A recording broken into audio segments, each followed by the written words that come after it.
Mm-hmm. Mm-hmm. Mm-hmm. Let's go. Good morning, Blitzers, and welcome to the Buckeye Blitz podcast. I'm your host, Chad Stryker. Welcome back for another edition of Buckeye Friday. Thank you for sharing part of your day with us. I really appreciate it. If you would hit that like and subscribe button for more updates, feel free to do so. Things have been fairly quiet on the Ohio State front this week. I don't really have a whole lot to report Ohio State wise. They do have a transfer portal corner coming in from Ole Miss for a visit, and I know he's taking a couple other visits as well. Don't have high hopes for that one. Be curious to see. I mean, maybe, but I have a feeling he's probably going to land at Tennessee or somewhere like that. So, uh, other than that, I wanted to point out some NCAA news, and this is probably a rant for another time.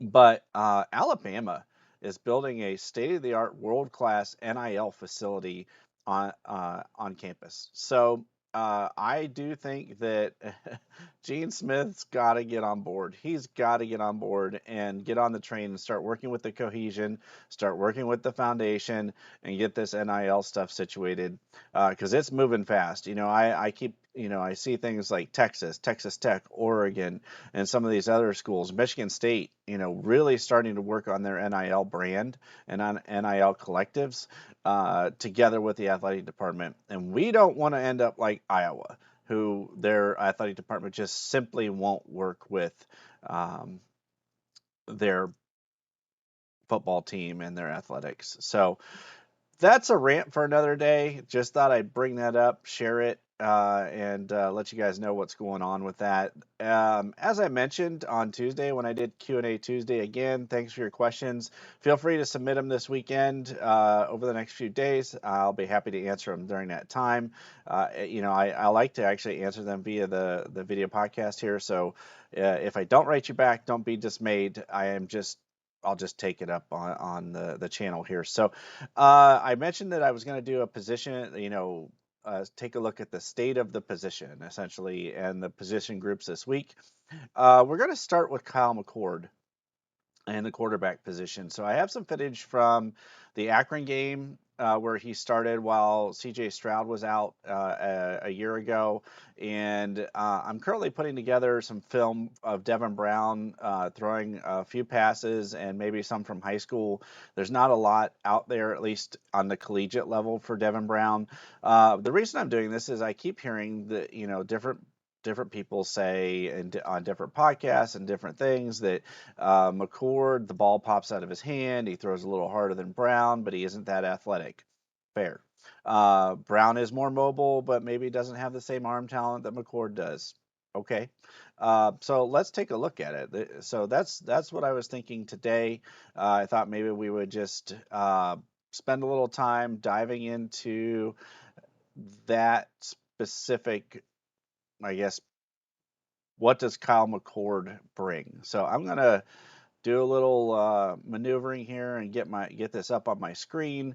Take a look at it. We'll talk about it and see what we see. So I do like both quarterbacks. I've shared that I do think that having Kyle McCord is probably the better, or excuse me, Devin Brown probably gives us a better shot at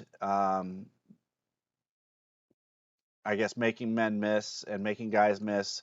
But let's take a look at the Akron video. So uh, as I continue to work through my screen and my screen share, I will do everything I can to kind of talk through the plays, talk through what's happening, and kind of what I see as far as the quarterbacks go. And I do want to throw a shout out to uh, the Devi Deep Dive podcast. This is where I found this on YouTube. So here we go, the Kyle McCord video.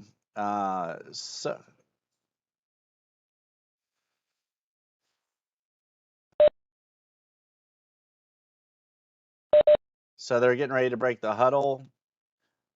Here comes McCord. And so this first play is going to be a quick out to Garrett Wilson. He's going to, so here comes the snap. 1, 2, 3, 4, 5, rolls out, fires, misses wide.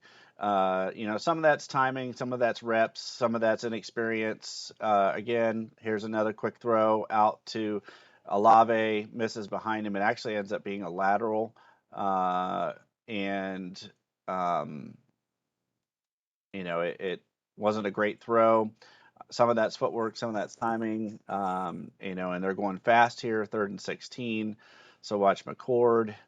He'll come back. He'll climb up in the pocket 2 steps, fires, and fires high. So it didn't look like he could finish his throw on that one, but again, so here we go. Quickly, pop pass.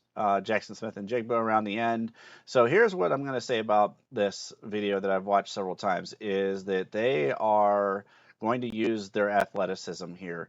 They are able to be more athletic, faster, and stronger than Akron. So while I understand this was a spot start, what I'm looking for is pocket presence and his footwork. So here, good footwork, able to finish his throw. He's lucky that didn't get picked off, and also lucky Olave didn't get hurt here. Another pop pass around the end. Speed and athleticism and strength, and Ohio State's on the board. Olave scores. Again, boom, quick out, quick throw, bubble screen. Look at that blocking. Garrett Wilson. Go, go, go. Power, speed. Man, missed that guy. Great run. Again, McCord, quick out. That's a better throw. Looks good to Olave. Again, play action, climbs up in the pocket. This is my concern right there.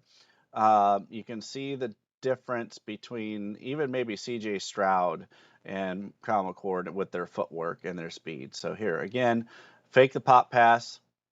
He's going to walk back into the pocket, hit Smith and Jigba on the end around. But again, a short throw, and his feet were moving. Watch the feet. Good plants throws, good strong throw. So when he can set his feet, he throws well. 1, 2, 3. This probably the best throw of the night for him, actually, and he should have let him a little more. But a good throw nonetheless. Ball comes out of his hand good. Nice finish. Good feet. Touchdown. So deep drop, deep middle.